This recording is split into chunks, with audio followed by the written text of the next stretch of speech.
Welcome to another great video by Exam Sam. In this video, we're going to look at Petrarchan sonnets. We'll have some examples of Petrarchan sonnets, and we'll also explain the rhyme scheme. Most of our examples will be sonnets about love. We'll also look at Petrarca Vida, or the life of Petrarch. Francesca Petrarca, known in English as Petrarch, was born on July 20th, 1304, in the Italian city of Arezzo near Florence. He is known as the father of the Petrarchan sonnet. What is the Petrarchan sonnet? Petrarch is credited with the cultural rise of the Italian sonnet, named after him as the Petrarchan sonnet. The Petrarchan sonnet is a poem that has 14 lines with iambic pentameter and a flexible rhyme scheme, sometimes using near rhyme instead of words that rhyme exactly with one another. The term iambic pentameter means that each line contains 5 iambs, with an iamb being a weak syllable followed by a strong syllable, such as the word again. Remember that the rhyme scheme of the last 6 lines, or sestet, of a Petrarchan sonnet usually varies from poem to poem, so the last 6 lines will vary from the A-B-B-A rhyme scheme that is used in the first 2 stanzas. Some of the most common rhyme schemes for the sestet are CDC, DCD, CDE, CDE, CDD, CCD, CDC, ECE, and CDE, DCE. We'll look at examples of each of these kinds of Petrarchan sonnets on the next few screens. We're going to have now some examples of Petrarchan sonnets. I will read each of the poems first, and then comment on the sestets in each one of them immediately afterwards. Notice how the first 2 stanzas of each poem follow the A-B-B-A pattern. This means that the first line rhymes with the 4th line, and the second line rhymes with the 3rd line. Our first example has a sestet with the CDC-DCD rhyme scheme. O joyous blossoming ever-blessed flowers, mid which my pensive queen her footstep sets, O plain that holds her words for amulets, and keeps her footsteps in thy leafy bowers. O trees with earliest green of springtime hours, and all spring's pale and tender violets, O grove, so dark the proud sun only lets his blithe rays gild the outskirts of thy towers. O pleasant countryside, O limpid stream, that mirrors her sweet face, her eyes so clear, and their living light can catch the beam, I envy thee her presence pure and dear. There is no rock so senseless but I deem it burns with passion that to mine is near. Let's look at this sestet now of example 1, in other words, these last 6 lines.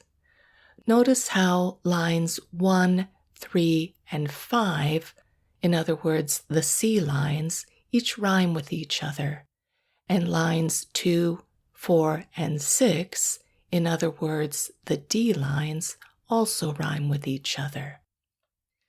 Let's go on now to example 2. In this example, we'll see a sestet with the CDE-CDE rhyme scheme. When love doth those sweet eyes to earth incline, and weaves those wandering notes into a sigh with his own touch, and leads a minstrelsy clear-voiced and pure, angelic and divine. He makes sweet havoc in this heart of mine, and to my thoughts brings transformation high, so that I say, my time has come to die, if fate so blessed a death for me design. But to my soul thus steeped in joy, the sound brings such a wish to keep that present heaven. It holds my spirit back to earth as well, and thus I live, and thus is loosed and wound the thread of life which unto me was given by this soul siren who with us doth dwell. Here we have the CDE rhyme scheme. In other words, lines 1 and 4, the C lines, rhyme with each other. Lines 2 and 5, the D lines, rhyme with each other. And lines 3 and 6, the E lines, also rhyme with each other. Let's go on now to example 3, which has a CDD, CCD sestet. I once beheld on earth celestial graces and heavenly beauties scarce to mortals known, whose memory yields nor joy nor grief alone, but all things else in cloud and dream effaces. I saw how tears had left their weary traces within those eyes that once the sun outshone. I heard those lips, in low and plaintive moan, breathe words to stir the mountain from their places. Love, wisdom, courage, tenderness, and truth, made in their morning strains more high and dear than ever wove sounds for mortal ear, and heaven seemed listening in such saddest ruth, the very leaves upon the bough to soothe, such sweetness filled the blissful atmosphere. So here we have lines 1, 4, and 5, which end truth, ruth, and soothe, each rhyming with each other, and lines 2, 3, and 6, the D lines, which end with dear, ear, and atmosphere, also rhyming with each other. Going on now to example 4, with a CDC, ECE sestet. The holy angels and the spirits blessed, celestial bands upon that day serene, when first my love went by in heavenly sheen, came thronging, wondering at the gracious guest. What light is here? In what new beauty dressed? They said amongst themselves, for none has seen within this age arrive so fair a mien, from changing earth unto immortal rest. And she, contented with her new-found bliss, ranks with the perfect in that upper sphere, yet ever and anon looks back on this, to watch for me, as if for me she stayed. So strive my thoughts, lest that high heaven I miss. I hear her call, and must not be delayed. Okay, so looking at the sestet of example 4, we see here we have a CD, CE, CE rhyme scheme. This means that lines 1, 3, and 5, the C lines, which end bliss, this, and miss, rhyme with one another. We also notice that line D, which ends with the word sphere, is a standalone line. In other words, there is no other line that rhymes with it. And finally, we notice lines 4 and 6, which end with stayed and delayed. In other words, the E lines also rhyme with one another. Let's go on to our last example now, example 5, which has a CDE, DCE rhyme scheme in the sestet. She ruled in beauty over this heart of mine, a noble lady in a humble home, and now her time for heavenly bliss has come. 'Tis I am mortal proved, and she divine. The soul that all its blessings must resign, and love whose light no more on earth finds room, might rend the rocks with pity for their doom, yet none their sorrows can in words enshrine. They weep within my heart, no ears they find, save mine alone, and I am crushed with care, and naught remains to me, save mournful breath. Assuredly but dust and shade we are. Assuredly desire is mad and blind. Assuredly its hope but ends in death. In this sestet, we notice that lines 1 and 5 are the C lines, ending in find and blind. We notice that lines 2 and 4 are the D lines, ending with care and R, which is a near rhyme. And finally, lines 3 and 6, which end in death and breath, or the E lines, also rhyme with one another. We'll move on now to discuss the life and work of Francesca Petrarca, also known as Petrarch. Biographical information about the author. The son of a merchant and notary public, Petrarch studied law in France and later in Bologna, Italy. His primary interests, however, were Latin literature and writing and classical poetry.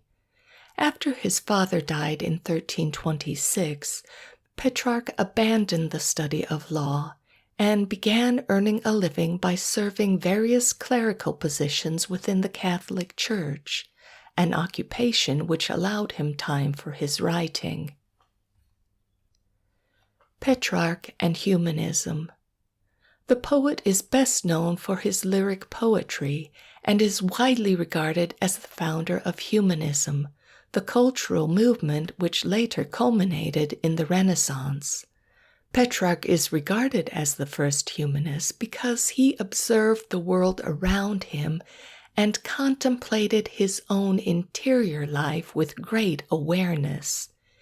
He felt that it was his personal responsibility to save the works of the classical authors from the ever-shifting tastes of readers and from the passage of time, prizing them for their expressiveness and their focus on the human spirit. Petrarch, Laura, and the Canzoniere. In 1327, in Avignon, Petrarch encountered Laura de Noves, a woman upon whom he fixated for the remainder of his life. From 1327 to 1368, he wrote sonnets on the theme of love for Laura. However, his love for her was unrequited. While Laura's true identity is not known, there is no doubt about the intensity of the poet's passion for her, which lingered even after her death as a sad, unfulfilled longing. The Canzoniere, the collection of poems dedicated to Laura, consists of 317 sonnets. Petrarch's Triumphs, or the Trinofi. Written in Italian rhyming verse called the terza rima, the poem Trinofi, or the Triumphs of Petrarch, contains 6 works which are devoted to love, chastity, death, fame, time, and eternity, each of which triumphs over the other in turn throughout the poem. Chastity is overcome by death, death is conquered by fame, fame is defeated by time, and time is ultimately overcome by eternity, which represents the triumph of God over temporal concerns.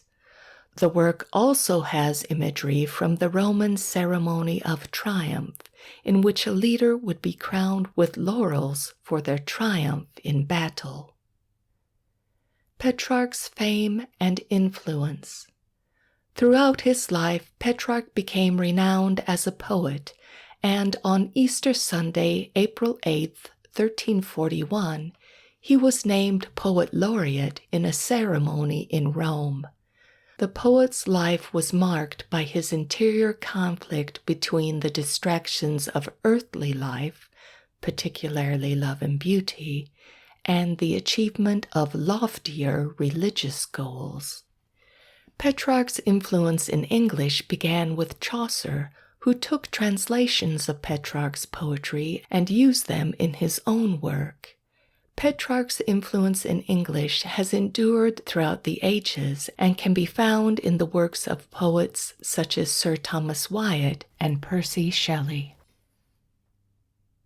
Thanks so much for watching this video on the Petrarch sonnets with examples and an explanation of the rhyme scheme. We hoped you especially enjoyed the sonnets about love. Thanks again for watching, and please remember to subscribe to our channel.